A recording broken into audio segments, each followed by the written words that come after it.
This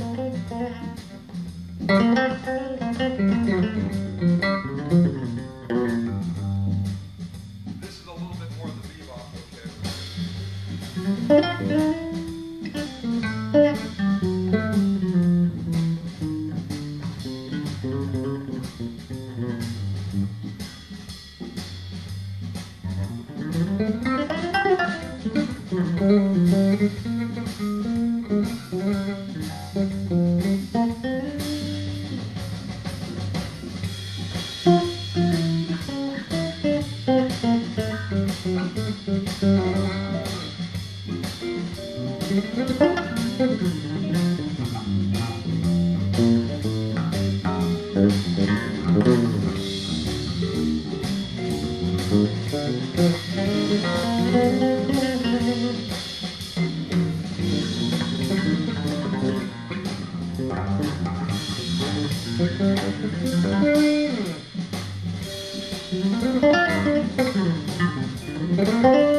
Basically, the difference between the two of them is that if you're doing a jazz blues, and even if you're doing like rhythm changes, the A section of rhythm changes, you can basically do what I call the one-scale solution.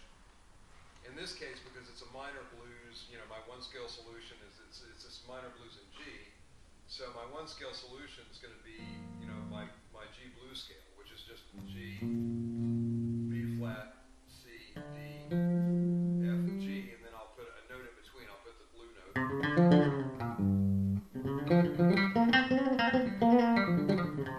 And you know, like once again, like a lot of guys of my generation, where I got this stuff from was from players like Johnny Winter, you know, and Dickie Betts and and B.B. King and the guys that were playing blues vocabulary back in the early 70s. So when you start working with jazz harmonies, it gets a little bit more complicated. Just a show of hands, how many people have worked with modes in here at all? Pretty good. Let's talk about a little bit about this, and I can't teach this as well as Anthony Wellington. Anthony is like the master at this, but I'll steal his riff. One thing that Anthony talks about is that a mode, if you go in your packet and look at your second page, a mode is essentially just a reorganization of a series. So, you know, once again, Anthony's become a math geek, so he'd say that a mode series would be like 1, 2, 3, 4, 2, 3, 4, 1, 3, 4, 1, 2, and so forth.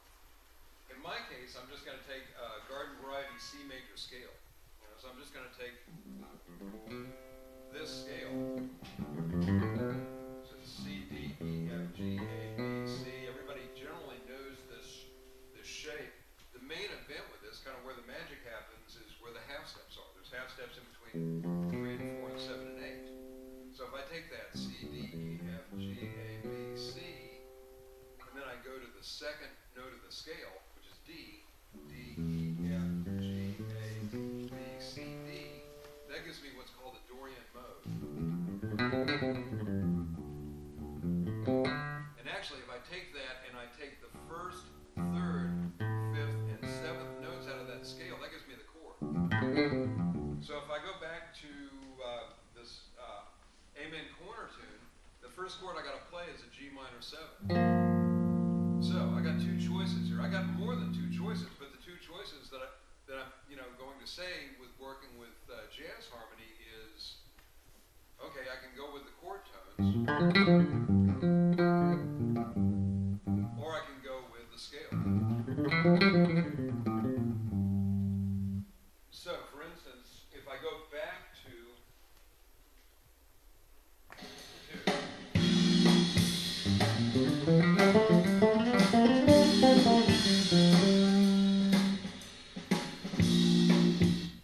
that's sort of in general how that sound can work. That's how these things can move. So consequently, learning this stuff will really, really help you in a couple of different ways. One of the things it'll do is that it will allow you to really understand your bass neck. So like if there's parts of the neck that are that are a little intimidating to you, or maybe you don't quite know your way around them, this is a great way to kind of address that. So if you look at that second page, all that this is, and I'm just going to go to a 4. How many people play 4s?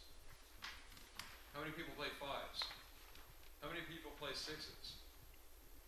Okay, how many people play 7s? Nobody yet. Where's my key? So, yeah, I'm going to go back to a 4 on this, just because then this can work for anybody. So if I'm doing the C major scale, C, D, E, F, G, A, B, C, then I go to the next step, it's D, E, F, G, A, B, C, D.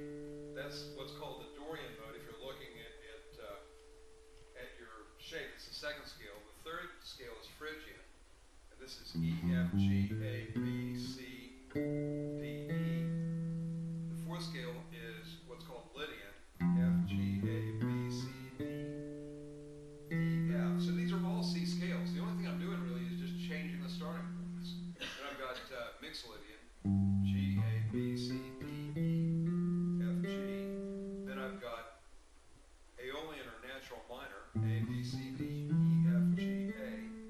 Then I've got Locrian, which is B, C, D, E, F, G, A, B, and I'm back to C. The thing is that, first off, those are movable shapes because of the bass being tuned in fourths, you can move that anywhere. If I wanted to take those same patterns and do E flat, which if you're playing a Fender, that's your top note, you know.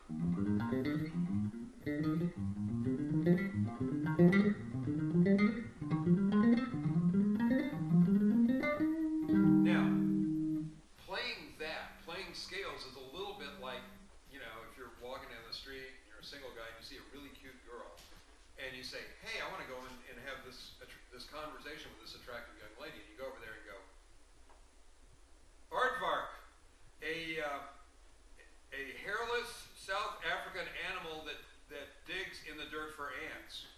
You know, essentially, if you start reading the dictionary to that person, you know, that conversation is going to last a very short time. This is reading the dictionary. If you play a scale information system, if you just play, that's got very, very limited communication to it. But if you take that same scale, let's skip over one page to what's called modal sequences. And the cool thing about this is these are little bits of words that you can use. So for instance, if I go to example A here, if I take a C major scale and I think about it in terms of the C being 1, and I just think of it as a numerical idea.